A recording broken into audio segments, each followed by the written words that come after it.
ಎಲ್ಲರಿಗೂ ನಮಸ್ಕಾರ ರೀ. ರಿಯಾಸ್ ಕಿಚನ್ಗೆ ಸ್ವಾಗತ ರೀ. ಇವತ್ತು ನಾನು ಸೋಯಾ ಮತ್ತು ಆಲೂ ಬಟಾಣಿ ಹಾಕಿಬಿಟ್ಟು ಒಂದು ಒಳ್ಳೆ ಗ್ರೇವಿ ಮಾಡಿದ್ದೀನಿ ರೀ.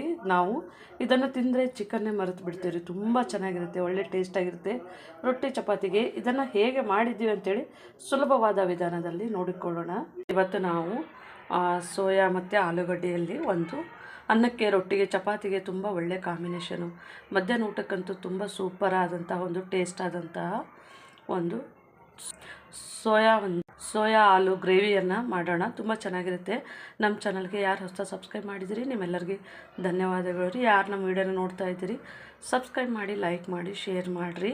ಇವಾಗ ನೋಡಿರಿ, ಇದನ್ನು ನಾನು ಸ್ವಲ್ಪನೇ ಇದನ್ನು ಚೆನ್ನಾಗಿ ತೊಳ್ಕೊಬೇಕ್ರಿ. ಇದು ಸ್ವಲ್ಪ ಕೊಳೆ ಇರ್ತದೆ, ಅಂದರೆ 2ರಿಂದ 3 ಸರ್ತಿ ಸ್ವಲ್ಪ ಚೆನ್ನಾಗಿನೇ ಇದನ್ನು ವಾಶ್ ಮಾಡಿ ಇಟ್ಕೊತಾ ಇದ್ದೀನಿ.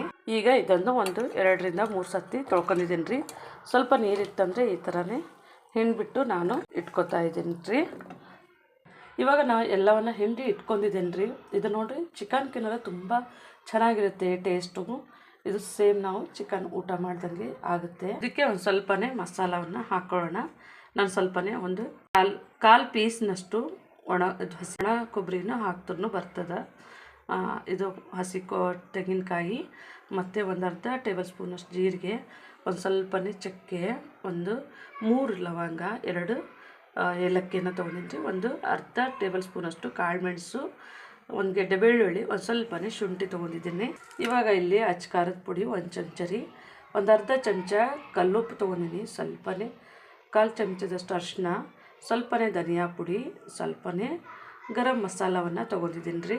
ಇವಾಗ ನೋಡಿರಿ, ನಾವು ಇದಕ್ಕೇ ನಮ್ಮದು ಶುಂಠಿ, ಬೆಳ್ಳುಳ್ಳಿ ಮತ್ತು ತೆಂಗಿನಕಾಯಿ ತುರಿಯನ್ನು ಇದಕ್ಕೇ ಹಾಕ್ಕೊಳ್ಳೋಣ. ಈಗ ನಾವು ಇದನ್ನು ಇದಕ್ಕೇ ಹಾಕ್ಕೋಬೇಕ್ರಿ. ಇವಾಗ ಎಲ್ಲ ಹಾಕೋದ್ಮೇಲೆ ನಾವು ಇದನ್ನು ನೈಸಾಗಿ ಮಿಕ್ಸಿ ಮಾಡ್ಕೊಳ್ಳೋಣ. ಇವಾಗ ನೋಡ್ಬೋದು, ನಾನಿಲ್ಲಿ ಕುಕ್ಕರನ್ನು ಬಿಸಿ ಮಾಡೋಕ್ಕೆ ಇಟ್ಕೊಂಡಿದ್ದೀನಿ ರೀ. ನಾನು ಇದನ್ನು ಕುಕ್ಕರಲ್ಲೇ ಮಾಡ್ತಾ ಇದ್ದೀನಿ ರೀ. ನಿಮಗೆ ಒಂದು 5 ನಿಮಿಷಕ್ಕೆ ಈ ಒಂದು ಗ್ರೇವಿ ರೆಡಿ ಆಗುತ್ತೆ. ಇವಾಗ ನಾನು ಇದಕ್ಕೇ ನೋಡಿರಿ 1-2 ಟೇಬಲ್ ಸ್ಪೂನಷ್ಟು ಆಯಿಲನ್ನು ಹಾಕೋತಾ ಇದ್ದೀನಿ. ಸ್ವಲ್ಪ ಇದಕ್ಕೆ ಆಯಿಲು ಸ್ವಲ್ಪ ಚೆನ್ನಾಗಿರಬೇಕು, ಅಂದರೆ ನಾವು ಮಸಾಲೆ ಎಲ್ಲ ಫ್ರೈ ಮಾಡ್ಕೊತೀವಿ ನೋಡಿರಿ. ಹಾಗಾಗಿ ಇದನ್ನು ಸ್ವಲ್ಪ ಚೆನ್ನಾಗಿ ಬಿಸಿ ಮಾಡ್ಕೊಳ್ಳೋಣ. ಇವಾಗ ನೋಡ್ಬೋದು ರೀ, ನಮ್ಮದು ಆಯಿಲು ಬಿಸಿ ಆಗಿದೆ ರೀ. ಈ ಆಯಿಲ್ಗೆ ನೋಡಿರಿ, ನಾನು 1-2 ಹಸಿಮೆಣಸಿನ್ಕಾಯಿನ ಹಾಕ್ತಾಯಿದ್ದೀನಿ, ಸ್ವಲ್ಪನೇ ಕರಿಬೇವು ಸೊಪ್ಪನ್ನು ಹಾಕ್ತಾಯಿದ್ದೀನಿ. ಇಲ್ಲಿ ಒಂದು ಮೀಡಿಯಮ್ ಸೈಜಿನ ಈರುಳ್ಳಿ ಕಟ್ ಮಾಡಿದ್ದೀನಿ, ಹಾಕ್ತಾಯಿದ್ದೀನಿ. ಇವಾಗ ನಾವು ಈರುಳ್ಳಿ ಹಾಕಿದ್ಮೇಲೆ ನೋಡಿರಿ, ಇದನ್ನು ಹಾಫ್ ಫ್ರೈ ಮಾಡ್ಕೊಳ್ಳೋಣ. ಸ್ವಲ್ಪ ಚೆನ್ನಾಗಿ ಬಾಡಿಸ್ಕೋಬೇಕು. ಇವಾಗ ನೋಡ್ಬೋದು, ನಾನು ಮಸಾಲ ರುಬ್ಬಿದ್ದೀನಿ. ಸ್ವಲ್ಪನೇ ನಾನು ಒಂದು 4 ಟೇಬಲ್ ಸ್ಪೂನಷ್ಟು ನೀರನ್ನು ಹಾಕಿದ್ದೆ. ಇದು ಸ್ವಲ್ಪನೇ ನಾವು ಮಸಾಲ ಗಟ್ಟಿ ರುಬ್ಕೋಬೇಕ್ರಿ. ಇಲ್ಲಿ ನಾನು ಒಂದು ಹುಳಿ ಟೊಮೆಟೊವನ್ನು ಹಾಕ್ತಾಯಿದ್ದೀನಿ, ಮೀಡಿಯಮ್ ಸೈಜಿಂದು. ಸ್ವಲ್ಪನೇ ನೋಡಿರಿ ಈರುಳ್ಳಿಯನ್ನು ಸೇರಿಸ್ತಾ ಇದ್ದೀನಿ, ಅಂದರೆ ಇದನ್ನು ಹಾಕಿ ನಾವು ನೈಸಾಗಿಯೇ ಮಿಕ್ಸಿ ಮಾಡ್ಕೊಳ್ಳೋಣ. ಇವಾಗ ನೋಡಿರಿ, ಇದನ್ನು ಸ್ವಲ್ಪನೇ ನಮ್ಮದು ಫ್ರೈ ಆಗಿದೆ. ಇವಾಗ ಇದಕ್ಕೇ ನಾವು ಇಟ್ಕೊಂಡಿರುವಂತಹ ಆಲೂಗಡ್ಡೆಯನ್ನು ಹಾಕ್ಕೊಳ್ಳೋಣ. ಇವಾಗ ನಾನಿಲ್ಲಿ ಆಲೂಗಡ್ಡೆಯನ್ನು ಹಾಕಿದ್ದೀನಿ ರೀ. ಒಂದು 1/4 kg ಆಲೂಗಡ್ಡೆ ತೊಗೊಂಡಿದ್ದೀನಿ ರೀ. ನಿಮ್ಗೆ ಇಷ್ಟದ ಮೇಲೆ ಹೋಗುತ್ತೆ. ಇಷ್ಟ ಅಂತಂದರೆ ಜಾಸ್ತಿನೂ ಹಾಕ್ಕೋಬೋದು, ಇಲ್ಲಿಕಂದರೆ ಸಮನೂ ಹಾಕ್ಕೋಬೋದು. ಸೋಯಾ ಮತ್ತು ಆಲೂಗಡ್ಡೆ ಸಮ ಹಾಕ್ಕೋಬೋದು, ಇಲ್ಲಾಂದರೆ ಸ್ಕಿಪ್ ಮಾಡಿ ಬರೀ ಸೋಯಾ ಹಾಕಿದ್ರೂ ಆಗುತ್ತೆ. ಇವಾಗ ನೋಡ್ಬೋದು, ಇವಾಗ ನಮ್ಮದು ಇದು ಫ್ರೈ ಆಗಿದೆ ನೋಡ್ಬೋದು. ಸ್ವಲ್ಪ ನಾವು ಇದನ್ನು ಹಾಕಿ ಒಂದು 2 ನಿಮಿಷಗಳ ಕಾಲ ಫ್ರೈ ಮಾಡ್ಕೊಂಡಿದ್ದೇವೆ ರೀ. ಇವಾಗ ನಾನು ಇದಕ್ಕೇ ಸೋಯಾ ತೊಗೊಂಡಿಟ್ಕೊಂಡಿದ್ದೆ ನೋಡಿರಿ, ಇದನ್ನು ಹಾಕೋಣ.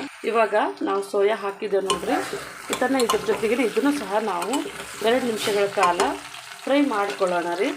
ಸ್ವಲ್ಪ ಇದು ಫ್ರೈ ಆಗೋ ಟೈಮಿಗೆ ಒಂದು ಸ್ವಲ್ಪನೇ ರುಚಿಗೆ ತಕ್ಕಷ್ಟು ಉಪ್ಪು, ಇದಕ್ಕೇ ನೋಡಿರಿ ಸ್ವಲ್ಪನೇ ನಾನು ಅರಿಶಿನವನ್ನು ಹಾಕ್ತಾಯಿದ್ದೀನಿ. ಇದನ್ನು ಸ್ವಲ್ಪನೇ ನಾವು ಚೆನ್ನಾಗಿ ಮಿಕ್ಸು ಮಾಡ್ಕೊಳ್ಳೋಣ ರೀ. ಇವಾಗ ನಮ್ಮದು ಸ್ವಲ್ಪ 2 ನಿಮಿಷ ಫ್ರೈ ಮಾಡ್ಕೊಂಡಿದ್ದೀನಿ ರೀ. ಇವಾಗ ಇದಕ್ಕೇ ನಾನಿಲ್ಲಿ ಹುಳಿ ಟೊಮೆಟೊ, ಒಂದು ಸ್ವಲ್ಪನೇ ಹಸಿ ಬಟಾಣಿಯನ್ನು ನೆನೆಸಿದ್ದೇನೆ. ಒಣ ಬಟಾಣಿ ಚೆನ್ನಾಗಿರುತ್ತೆ. ಈಗ ನಾನು ಇದಕ್ಕೇ ಹಾಕೋತಾ ಇದ್ದೀನಿ ರೀ.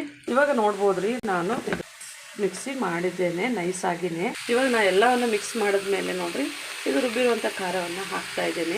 ಇವಾಗ ನಾನು ಇದನ್ನು ಖಾರ ಎಲ್ಲ ಹಾಕಿದ್ದೇನೆ ರೀ. ಇದನ್ನು ಚೆನ್ನಾಗಿದ್ರ ಒಟ್ಟಿಗೆ ಮಿಕ್ಸ್ ಮಾಡಬೇಕು ರೀ. 1 ನಿಮಿಷಗಳ ಕಾಲ ಚೆನ್ನಾಗಿ ಮಿಕ್ಸ್ ಮಾಡಿಬಿಟ್ಟು, ಇವಾಗ ನೋಡ್ಬೋದು, ಇವಾಗ ನಮ್ಮದು 1 ನಿಮಿಷಗಳ ಕಾಲ ಆಗಿದೆ ರೀ. ಇವಾಗ ನಾನು ಸ್ವಲ್ಪ ಇದಕ್ಕೆ ಮಿಕ್ಸಿ ತೊಳೆದಂಥ ನೀರನ್ನು ಒಂದು 100 ml ನೀರನ್ನು ಹಾಕೋತಾ ಇದ್ದೀನಿ. ಅದಕ್ಕೂ ಸ್ವಲ್ಪ ಬೇಕಂತಂದರೆ ಜಾಸ್ತಿ ಹಾಕೋಬೋದು. ಇವಾಗ ನೋಡಿರಿ, ಚೆನ್ನಾಗಿ ಮಿಕ್ಸ್ ಮಾಡೋಣ. ತುಂಬ ಚೆನ್ನಾಗಿರುತ್ತೆ, ಒಳ್ಳೆ ಟೇಸ್ಟ್ ಆಗಿರುತ್ತೆ ರೀ. ನಾವು ಚಿಕನ್ ಅದು ತಿನ್ನಲಾರ್ದಾಗೆ ಈ ಥರ ಒಂದು ಮನೆಯಲ್ಲೇ ಈ ಥರ ಗ್ರೇವಿ ಮಾಡ್ಕೊಂಡ್ರೆ ನೋಡಿರಿ, ಅಲ್ಲಿ ನಿಮಗೆ ಹೋಟೆಲ್ ಆಯಿತು, ದಾಬಾ ಆಯಿತು ಅಂತಲ್ಲಿ ಇಂಥ ಒಳ್ಳೆ ಟೇಸ್ಟ್ ಆದಂಥ ಗ್ರೇವಿ ಇರೋದಿಲ್ಲ. ಇವಾಗ ಎಲ್ಲ ಆಗಿದೆ ರೀ. ಇದನ್ನು ಕುಕ್ಕರ್ ಮುಚ್ಚಳವನ್ನು ಮುಚ್ಚಿ 1 ವಿಜಿಲ್ ಮಾಡಿಸಿದ್ರೆ ಸಾಕು. ಇವಾಗ ನೋಡ್ಬೋದು ರೀ, ನಾನು ಕುಕ್ಕರ್ ಮುಚ್ಚಳವನ್ನು ಮುಚ್ತಾ ಇದ್ದೀನಿ. ತುಂಬ ಚೆನ್ನಾಗಿರುತ್ತೆ, ಒಳ್ಳೆ ಟೇಸ್ಟ್ ಆಗಿರುತ್ತೆ ಈ ಒಂದು ಗ್ರೇವಿ. ಇವಾಗ ನಾನು ಕುಕ್ಕರ್ ಮುಚ್ಚಳ ಮುಚ್ಚಿದ್ದೇನೆ. 1 ವಿಜಿಲ್ ಆದರೆ ಸಾಕು. ಇದನ್ನು ಮೀಡಿಯಮ್ ಫ್ಲೇಮ್ನಲ್ಲೇ ಇಟ್ಟು 1 ವಿಜಿಲ್ ಮಾಡಿಸ್ಬೇಕ್ರಿ. ನೋಡ್ಬೋದು ರೀ, 1 ವಿಜಿಲ್ ಆಗಿದೆ. ನಾನು ಸ್ಟವನ್ನು ಆಫ್ ಮಾಡ್ತಾ ಇದ್ದೀನಿ. ಇವಾಗ ನಮ್ಮದು ಕುಕ್ಕರ್ ನೋಡ್ಬೋದು ರೀ, ಇದು ಸ್ವಲ್ಪ ತಣ್ಣಗಾಗಿದೆ. ಓಪನ್ ಮಾಡಿದ್ದೀನಿ. ಇವಾಗ ನೋಡಿರಿ, ತುಂಬ ಚೆನ್ನಾಗಿದೆ, ಒಳ್ಳೆ ಟೇಸ್ಟಾಗಿಯೂ ಇರುತ್ತೆ ರೀ. ನಾನೀಗ ಮನೆಯಲ್ಲಿ 1-2 ಸತಿ ಮಾಡಿದ್ದೆ, ತುಂಬ ಚೆನ್ನಾಗಿರುತ್ತೆ. ಒಳ್ಳೆ ಟೇಸ್ಟ್ ಅಂದರೆ ಇದನ್ನು ತಿಂದರೆ ನಾವು ಚಿಕನ್ ಬೇಡ ಅಷ್ಟು ಚೆನ್ನಾಗಿರುತ್ತೆ. ಇವಾಗ ಇದಕ್ಕೆ ನೋಡಿರಿ, ಒಂದು ಅರ್ಧ ಲಿಂಬೆ ಹಣ್ಣನ್ನು ಹಿಂಡ್ತಾ ಇದ್ದೀನಿ. ಅಂದರೆ ಸ್ವಲ್ಪ ಟೇಸ್ಟ್ ಚೆನ್ನಾಗಿರುತ್ತೆ ಅಂಥೇಳಿ ಲಿಂಬೆಹಣ್ಣು ಹಾಕ್ತಾಯಿದ್ದೀನಿ. ಇವಾಗ ಕೊನೆಯದಾಗಿ ಸ್ವಲ್ಪನೇ ನೋಡಿರಿ ಮೇಲೆ ಕೊತ್ತಂಬರಿ ಸೊಪ್ಪು ಹಾಕಿದ್ರೆ ಟೇಸ್ಟ್ ಚೆನ್ನಾಗಿರುತ್ತೆ. ಇವಾಗ ನೋಡಿರಿ, ಇದನ್ನು ನಾನು ಸರ್ವ್ ಮಾಡ್ತಾಯಿದ್ದೀನಿ. ನೋಡಿರಿ, ಬಿಸಿದು ತುಂಬ ಚೆನ್ನಾಗಿದೆ, ಒಳ್ಳೆ ಟೇಸ್ಟು ಮತ್ತು ಸಿಂಪಲ್ ಮಸಾಲ, ಒಳ್ಳೆ ಪರಿಮಳನೂ ಸಹ ಬರ್ತಾಯಿದೆ. ಇವಾಗ ನೋಡ್ಬೋದು ರೀ, ನಾನು ಸ್ವಲ್ಪನೇ ಕೊತ್ತಂಬರಿ ಸೊಪ್ಪನ್ನು ಈ ಥರ ಹಾಕ್ತೆ. ತುಂಬ ರುಚಿ ಅಂತಂದರೆ ಇಷ್ಟು ಹಬ್ಬ ಅಂದರೆ ತುಂಬ ರುಚಿ ಇರುತ್ತೆ. ನೀವು ಮನೆಯಲ್ಲಿ ಒಂದ್ಸತಿ ಟ್ರೈ ಮಾಡಿ ನೋಡಿರಿ. ರೊಟ್ಟಿಗೆ ಚಪಾತಿಗೆ ತುಂಬ ಚೆನ್ನಾಗಿರುತ್ತೆ, ಒಳ್ಳೆ ಟೇಸ್ಟ್ ಆಗಿರುತ್ತೆ. ನಮ್ಮ ಚಾನಲ್ ಸಬ್ಸ್ಕ್ರೈಬ್ ಮಾಡಿ, ಲೈಕ್ ಮಾಡಿ, ಶೇರ್ ಮಾಡಿರಿ. ನಮ್ಮ ವಿಡಿಯೋ ನೋಡಿದ್ದಕ್ಕಾಗಿ ಧನ್ಯವಾದಗಳು.